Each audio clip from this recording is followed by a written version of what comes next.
Voilà, maintenant ici, nous allons prendre l'exercice 13, toujours dans la séance numéro 1 d'informatique appliquée au marketing, deuxième année. Alors, je vais cliquer sur exercice 13, ouvrir avec Microsoft Excel. Voilà, qu'est-ce que l'on dit? Je vais faire un petit zoom ici.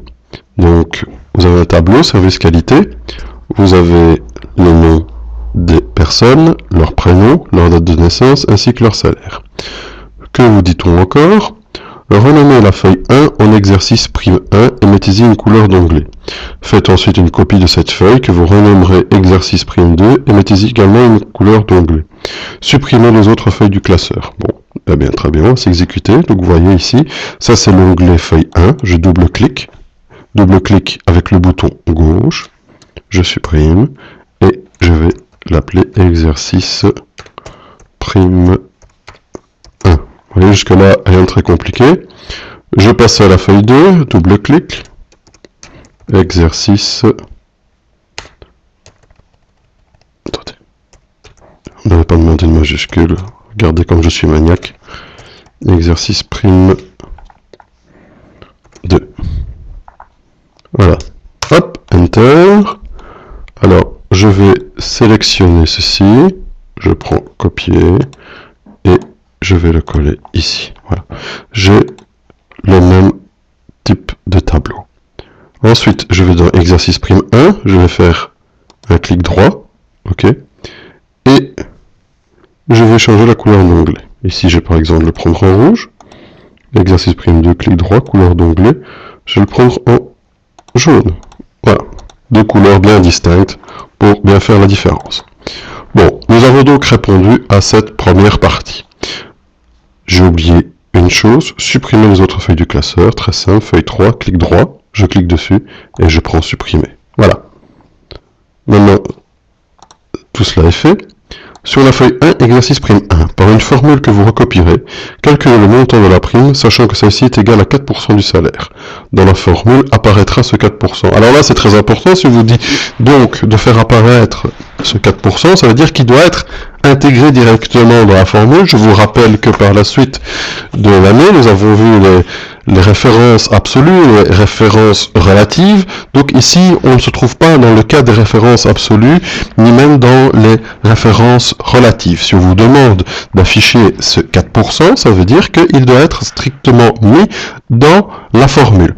Donc, je vous le rappelle encore une fois, au niveau de la prime, si je me sers d'une formule, il va falloir que j'utilise le symbole d'égalité, sinon Excel ne le prendra pas en compte comme étant une formule.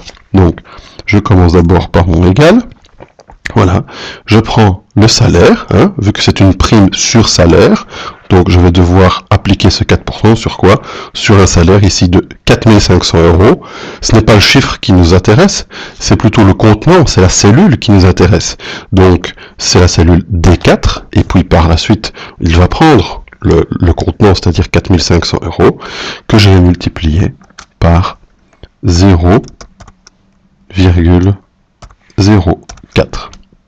Ok, bon, ça fait toujours 180 €.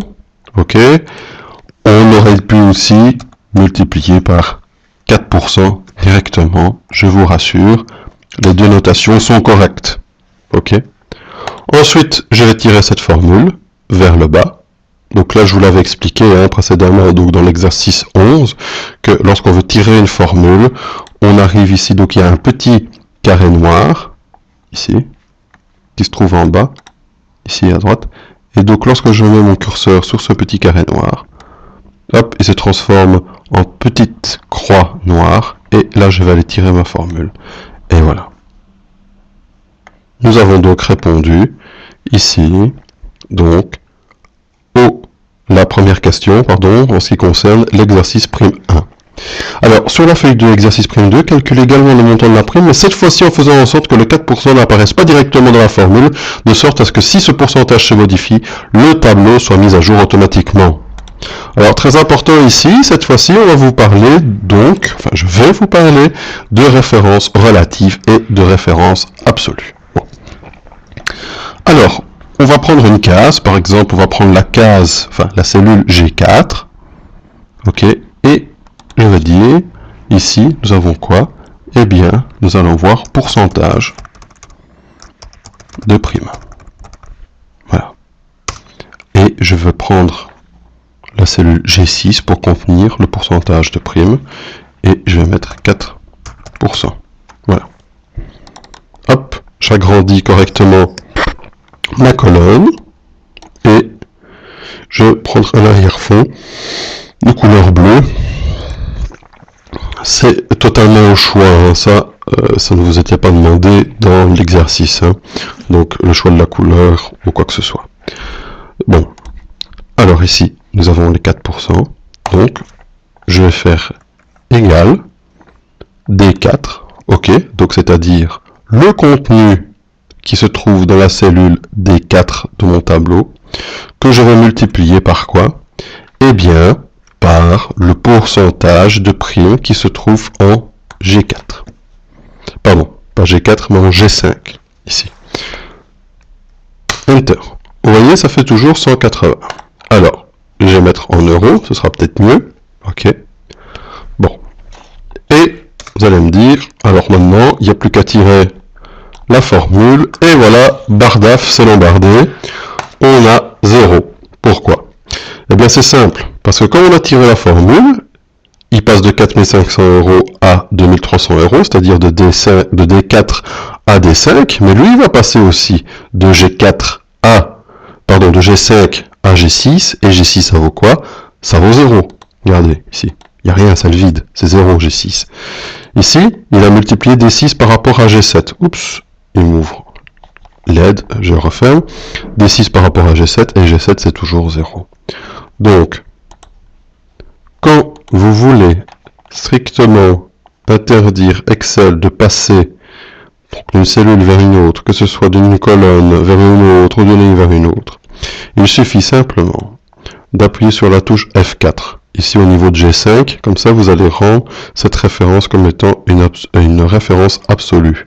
Donc c'est-à-dire une constante. Hop, j'appuie sur F4, voilà, au niveau de G5, et j'aurai un $G, $5.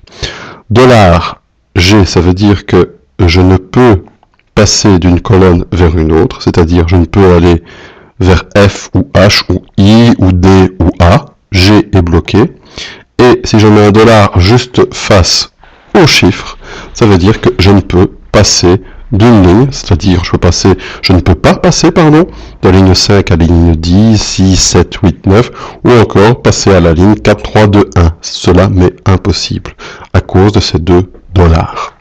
Bon, voilà, j'appuie sur Entrée, et je peux maintenant utiliser ma formule. L'avantage cette fois-ci, si maintenant vous dites, ah mais maintenant j'ai donné une prime de 5%,